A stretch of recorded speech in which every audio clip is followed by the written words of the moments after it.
some other point or at the same time, I found myself in this room. It was just this big, huge, expansive space, but it felt very mechanical.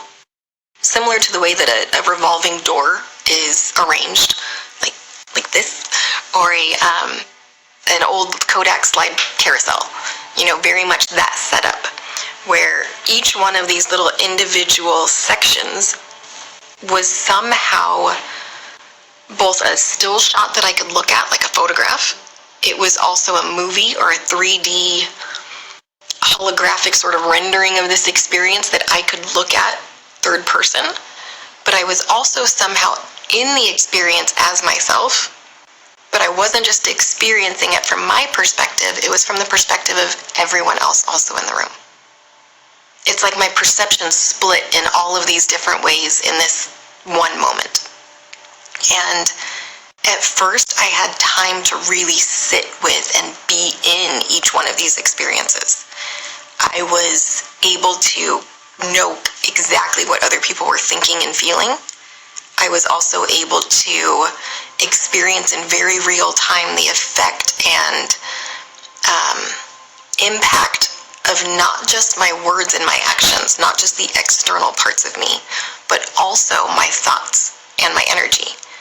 And I seem to have a tiny bit of access to what happened to a person prior to this interaction we were having that gave them the perspective that they held in that moment, right? Like, this is why they're perceiving me this way.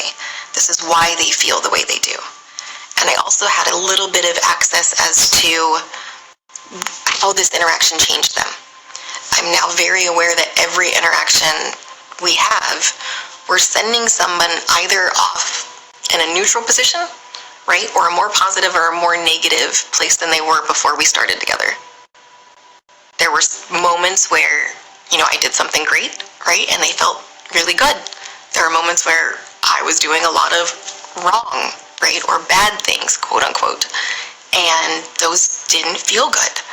It was a sense of discerning for myself, right, what felt good in my body and what didn't.